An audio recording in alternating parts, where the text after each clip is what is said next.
Here is the Old Spanish Trail Festival Treasure Hunt clue number 3 for Wednesday, April 29th. They traveled east to where the waters flow well, riding for days and staying north of the rail. Some stopped to fish while others went to school, but most of them were only looking for someplace cool.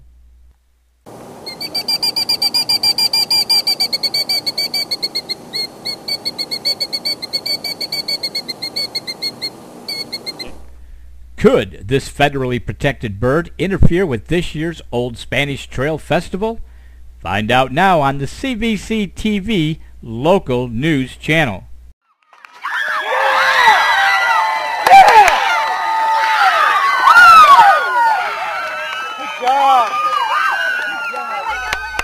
Also today on Crestview Community Television, more than 30 minutes of highlights from last night's exciting Baker Lady Gators 6-4 victory over Sneads in the Class 2A Region Florida High School Athletic Association softball quarterfinals. That video today on the cvctv Sports Channel. In a very close 4-3 vote Tuesday afternoon by the Northwest Florida State College Board of Trustees, Dr. Bob Richburg was terminated as president of Northwest Florida State College. Richburg is accused of lying to the grand jury on April 16th. He was being questioned by the grand jury about a proposed college teaching and training facility in which State Representative Ray Sampson, during the 2007 legislative session, appropriated $6 million to Northwest Florida State College for the construction. The facility was to be built at the Destin Airport. According to Richburg, the building would be used to educate and train emergency response personnel, but could quickly be transformed into an emergency operations center in the event of a catastrophe.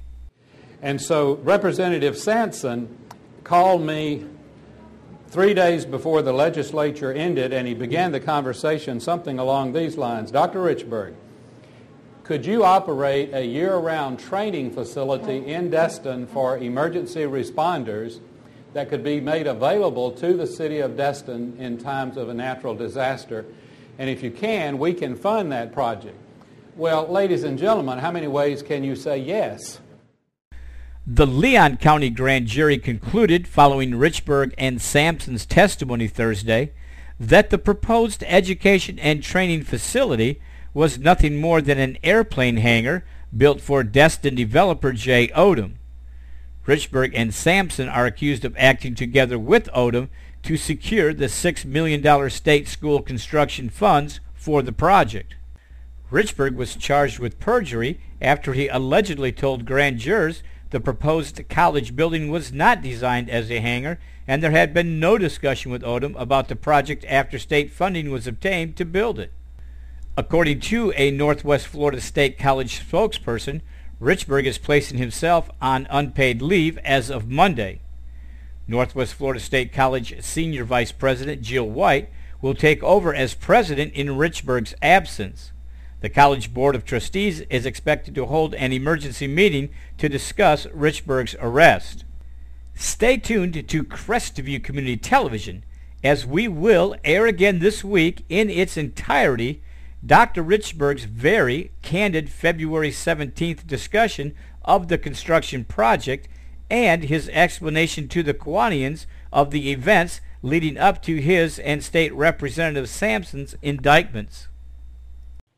The Crestview City Council voted unanimously Monday night not to endorse the Florida Department of Transportation's Access Management Plan for State Road 85. Though no action was taken by the council during the one-hour public hearing, council member Chip Wells made a motion during the regularly scheduled council meeting that followed the public hearing to send a letter to the Florida Department of Transportation stating that the city would not support the plan.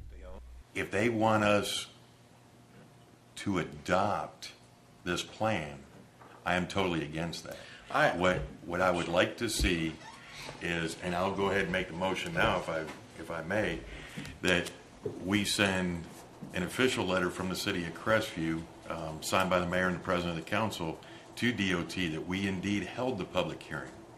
I think it should have been an FDOT hearing, but that we, the City Council, held the public hearing, and based on that results, we cannot support the adoption of this access management plan, and we further go on that we strongly urge communication and meetings with DOT, specifically for State Road 85.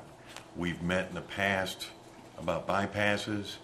DOT came out and said, you're right, you need a bypass, but you're not going to get one. And then we went into the turnpike, the toll roads. They went through it and they said, you're right, you need it, but it's not going to pay for itself. So here we are 3 years later with an access management plan, which I agree with the comment that was made tonight. This isn't an access, it's a throughput, okay, for no better term. There was some terms, and I heard some in the hallway that we won't go into either.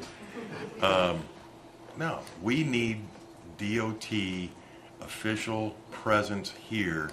If they're going to ask us to hold a public hearing, by golly, they ought to be here and do the same thing. For those of you that were not able to attend the public hearing, you can watch the entire meeting in its entirety today on Crestview Community Television's Community Channel. Ordinance 1423. Also on the cvctv Community Channel, you can watch Monday night's entire Crestview City Council meeting by each individual agenda item. Those videos will begin uploading today. The second annual Old Spanish Trail Festival Youth Fishing Tournament was held at Twin Hills Park Sunday. Hundreds of young anglers attended. Video from the event, including the entire awards presentation ceremony, will be uploaded today on the cvctv Community Channel. On the cvctv Education Channel, students from Crestview High School had an opportunity Monday to experience firsthand the inner workings of city government. The students shadowed various city officials and department heads and concluded the day with their very own simulated city council meeting. I'm Cortez Watley. I represent the mayor today. I shadowed Mr. Mayor David Cato, and I have to say it was an enjoyable experience. I'm grateful for the opportunity. I learned a lot, and if I had a choice, I would definitely do it again. Video from the Students' Council meeting today on the cvctv Education Channel.